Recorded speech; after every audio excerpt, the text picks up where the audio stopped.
Well, it's getting to be an exciting time for us dividend investors. So far, February has been a month ripe with declines in the market as the Dow has dropped 4.5%, the S&P 6%, and the Nasdaq a whopping 8%, all in the last 30 days. It's so nice to see some discounts starting to percolate, which brings me to the topic of today's video. We will be covering 3 different dividend stocks that look like pretty good buys as we fade out of February and spring into March. And just so you guys know my criteria, I chose these 3 specific stocks based on their share price performance, their current valuation, and most definitely because of their dividend stats. So that's what we have coming up first, and then later on in this video, we'll get into a little Q&A where I'll be answering some of your questions, like what it would take for me to finally sell out of AT&T, and also whether or not financial advisors are worth it. Anyway, before we get rocking and rolling, if you are stoked to learn about some great dividend stocks to buy in this upcoming month, go ahead and give this video a big thumbs up. Also, leave me a comment below and let me know which stock did you buy most recently? What was your most recent purchase? Anyway, thank you so much for doing that. And now, without further ado,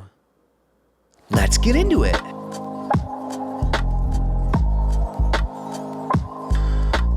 All right, my friends, now to kick things off, I want to first do a little recap of the few stocks that I chose as like the best stocks to buy in the month of February. And in case you don't remember, those 3 stocks were Best Buy, Johnson Outdoors Inc., ticker symbol JOUT, and then Williams-Sonoma, ticker symbol WSM. And if we scroll over rather to the performance tab here, click on that, we're going to categorize these and organize them by the 1-month performance. So as you can see, pretty much all across the board, guys, these stocks had a pretty rough month, with Best Buy down about 1.5% in the last 30 days, Williams-Sonoma down about 3%, and then Johnson Outdoors down almost 11%. So that one is looking to be really discounted, guys. I mean, taking a little further look into that one, guys, in the last 6 months, it's down over 30%. The good thing about all of this, guys, if you do own any of these companies, is that we're not buying them just to hold them for 1 month. Really, the intent is to buy and hold them over the long term. So in case things do have a bad week or a bad month or even a bad year, there's more time for that to turn around. And if not, that just means that you're able to buy that cash flow, buy that passive income for cheaper than you could before. And that is one of my favorite things about dividend investing. We benefit when the stock price goes up because we're benefiting from that capital appreciation, but we also win when share prices go down because we're able to buy these cash flowing assets for cheaper than we could before. Anyway, guys, getting into the 3 stocks I wanted to talk about today that I think are going to be good buys in this upcoming month of March, we're actually going to start right here with Johnson Outdoors Inc. So this stock is staying on the list because it's at almost a 12% discount in the last 30 days. How could I not talk about it again? And getting into this company's share price performance, as you can see in the last year, just in the last year, they're down 35.5%. In the last 6 months, as we saw, they're down 30%. So most of these losses have come in the last 6 months, and then like we just saw in the last 30 days, down almost 12% or almost 11%, excuse me. So this stock just keeps plummeting in share price, and this is one of the lesser known companies out there. And the reason this company isn't very well known is because it's such a small cap company. They have a market cap of just over $800 million. So this company has a lot of room to grow, which is very exciting. And if you guys take a deeper look into the financials, I think you'll like what you see. We won't be getting into that today, but if you guys want me to do a deeper dive on Johnson Outdoors Inc. or really any of the other companies we're talking about today, please leave me a comment below and let me know. I'm taking requests. I'd love to dive a little bit deeper into the stocks you guys want to hear about. So if there's anything in particular you want me to do a deep dive on, please share it in the comments below. Now, going over to the valuation page, we're going to see how this company is currently valued. And Seeking Alpha gives it an overall valuation grade of a B-, which is not too terrible. And as you can see, they have a forward PE ratio here of 10.81, which happens to be 22.5% lower than the sector median. So they're looking pretty affordable just in terms of the PE ratio. And scrolling down, taking a look at the price to book and the price to cash flow, those are going to be looking pretty good as well, with the forward price to book sitting at 1.58, which is great. Mwah. We love a price to book that is as close to 1 as possible, and this is almost 50% lower than the sector median price to book, so very affordable in that regard. And then the forward price to cash flow, guys, is in the single digits, right where we like it, 9.65, which is 14.3% lower than the sector median price to cash flow. So really, guys, just based on these 3 valuation metrics, Johnson Outdoors Inc. seems to be in a great spot, and just from what we saw with the share price performance, it seems to be getting cheaper and cheaper every single day. So I would definitely recommend keeping an eye on this one and also doing a deeper dive, taking a look at the financials and getting a better understanding of this great small cap company because, guys, there's just really a lot to like about this company. And you'll see that even more when we go over to the dividends. And scrolling down, they do have a lower starting yield, okay? Their forward dividend yield is 1.48%, which is definitely on the lower end, guys, but they have a very low payout ratio, just under 14%, which is great. It means that they're not contributing too much free cash flow to this dividend, which means they do have a lot of room to continue growing this dividend over time. And even more so with this low payout ratio, they have a 5-year dividend CAGR of 24.5%, which is just extremely high, one of the higher 5-year growth rates that I most definitely have seen. And then they have a pretty respectable dividend growth history of 8 consecutive years. I mean, we've definitely seen companies with higher dividend growth. We've definitely seen some with lower, but 8 years, that's not too shabby. All right, guys, now moving on to stock number 2, we have UGI Corporation, ticker symbol UGI, which for those of you who are unfamiliar with this company, it is in the utility sector. This is a gas utilities, and they've definitely taken a hit in terms of share price performance. As you can see, in the last year, they're down 4.15%, where most stocks have, really appreciated in the last year. This stock is down. In the last 6 months, they are down 18.5%, so a huge drop in the last 6 months. And then in the last 30 days, they are down 16.6%, which is a huge drop in such a short amount of time. Now, going over to the valuation page, guys, I think we're going to like what we see here. I mean, Seeking Alpha gives it an overall grade of an A-, which is even better than what we saw with Johnson Outdoors Inc., surprisingly, because that stock, as you guys remember, was just down so much. But the forward PE ratio of this company right here, UGI, is 12.98, which is over 30% lower than the sector median PE ratio. And then scrolling down, taking a look at not the price to book because it's not there, but taking a look at the price to cash flow at 9.43, which in its own right is not too terrible, but Seeking Alpha is giving that a grade of a C-. And in comparison to the sector median price to cash flow, it is a little bit higher, almost 13% higher than the price to cash flow. So that could be a little bit more ideal, but nonetheless, guys, UGI still does seem to be at a pretty nice discount. I mean, an overall valuation grade of an A- is pretty great. And going over to the dividend page, guys, and taking a look at those stats, we can see that UGI has a forward dividend yield of 3.58%, which is, kind of on the higher end. It's definitely getting close to touching that 4% range, especially as the share price keeps making its way down. The payout ratio is kind of in the middle of the sweet spot, which maybe would be between like 40 to 60%. So it's got a pretty average payout ratio, not too high, not too low, pretty run of the mill. And then they have a 5-year growth rate, which is not too terrible, almost 8%.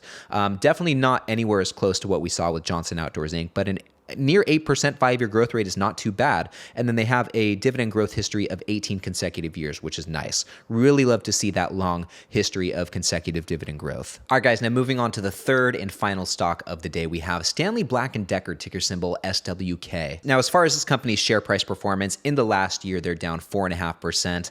In the last 6 months, they are down a whopping 16.3%. And then in the last 30 days, it looks like a lot of those losses have come just in the last month. They are down 15.5%. So just like with UGI, just like with Johnson Outdoors Inc., a huge drop in the last month. And I'll tell you guys what, when I'm picking stocks to talk about in these monthly, stocks to buy videos, this is one of the big things I look for. How much has this company come down in the last 30 days? Is there any significant movement in these companies in the last month? And that is one of the criteria I use when choosing the stocks for these particular videos, just so you guys know where I'm coming from in that regard. And as we saw with all 3 of these stocks, they're all down double digits in the last month. So definitely good ones to look deeper into if you're looking for those cheap discounted dividend stocks. And getting back to the main point, guys, SWK, we're going to go over to the valuation page and take a look at that now. In terms of the PE ratio, guys, that is sitting at 13.42, which is really not too bad. If we're looking for like undervalued dividend stocks, one rule of thumb that you could use is looking for anything under 20. And obviously 13.5 is well under that. And this happens to be nearly 30% lower than the sector median PE ratio,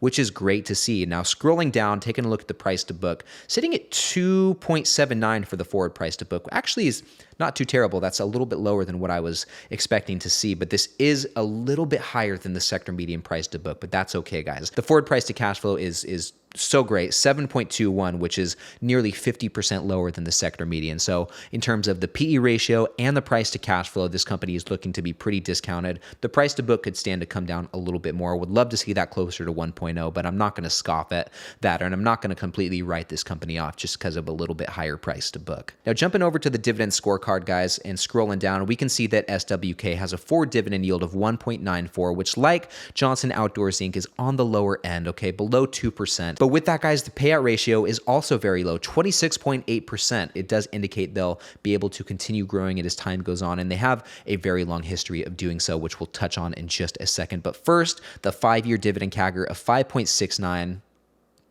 it's okay. Okay, nothing to write home about, but they are growing that dividend, and like I said, have done so for a long time with a dividend growth history of 53 consecutive years, making Stanley Black & Decker a dividend king. And just some closing thoughts on SWK, guys. It's a great company, okay? At one point, I was heavily considering investing in this company, but I opted for Snap-on instead. I thought Snap-on was going to be a better bet for me. Snap-on, not to go too deep into it, has a higher starting yield. They have a higher 5-year growth rate. I think the payout ratios maybe are pretty similar. SWK might even have a lower payout ratio, but SWK definitely has Snap-on beat in the dividend growth department. All right, guys, so those were the 3 stocks I think are going to make for some great buys in the upcoming month of March, but there's also a handful of other stocks I want to talk about that are maybe not necessarily ones that you need to buy today, but they are making their way down. They are ones you definitely need to keep your eye on. And the first one that I want to talk about, if I can pull it up here, is Starbucks, guys. Starbucks, I think I mentioned it in last month's video as well as one to keep your eye on, but it's become even cheaper in the last month. I mean, just in the last 30 days, they're down another 7%. Anytime I see Starbucks under $100 per share, I get a little frisky and want to start buying some. And moving on, the second stock I think you need to keep your eye on is one that we just talked about. That's 3M.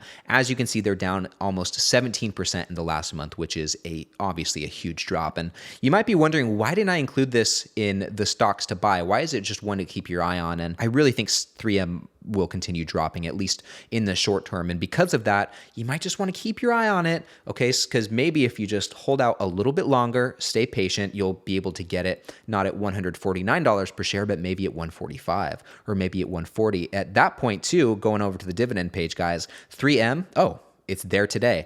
Okay, guys, 3M is now officially in the 4% range as far as the dividend yield goes. That's kind of what I was waiting for, so you might want to consider picking up some 3M. Moving on to the third stock that I think you'd really need to keep your eye on, that is Intel, guys. I mean, Intel I've covered pretty heavily in my videos. In the last year, it's down over 23%, guys, but just today, it is currently down 5.28%. And I really like to buy Intel under $50 per share, and it's, about 10% lower than that right now. It's becoming too cheap to ignore. In the last month, it's down 15%. And like 3M, this is another one that I probably could have talked about as one of the good stocks to buy because it's looking very discounted. And before we move on to the next one, what's the PE ratio? So 13.66. It's not too bad. All right, guys, moving on to stock number 4, I think you need to keep your eye on. That one is Target, ticker symbol TGT, who in the last month is down almost 8%. So this great dividend king has come down quite a bit in the last month, and their PE ratio is making its way down as well, currently sitting at 15.43. So definitely keep your eye on Target. And then we have T-Rowe. T-Rowe. This is another one, guys. It just seems to be plummeting lately, and I probably could have added this one as well as one of the good stocks to buy because it is looking very discounted. In the last month, it's down 18%.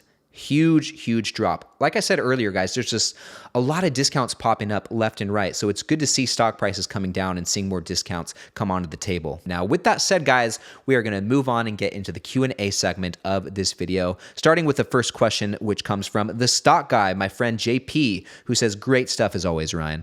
And then he talks about T-Rowe a little bit, but he says, I got a question though. Is there ever a scenario where you'd sell AT&T? What would they have to do for you to throw in the towel? Keep up the great work as always. JP, my friend, that is a great question. And also, thank you so much for all of the support you show me and my channel. It really means a lot. And to answer your question, I really want to see what this company does after the spinoff. So I'm going to hold off on any thoughts of selling until probably a year or maybe even 2 years post spinoff because I want to see how this company moves and the trajectory they go in post spinoff. Now, after that time period, I would definitely consider selling if they do not do a good job of reducing their debt, or maybe if they make like a dumb acquisition or something like that, which I really hope they don't do. Or maybe if like revenue declines or just something like that happens where it doesn't seem like they're headed in a good direction. Because I think for me, the spinoff is is really the last straw. And like I said, if they don't move forward and become a better company after that, then that's probably one that I won't want to hold on to any longer. But I'm going to give them a shot. I'm going to hang in there a little bit longer. I most definitely have the time to do so. I'm only 28 years old. So,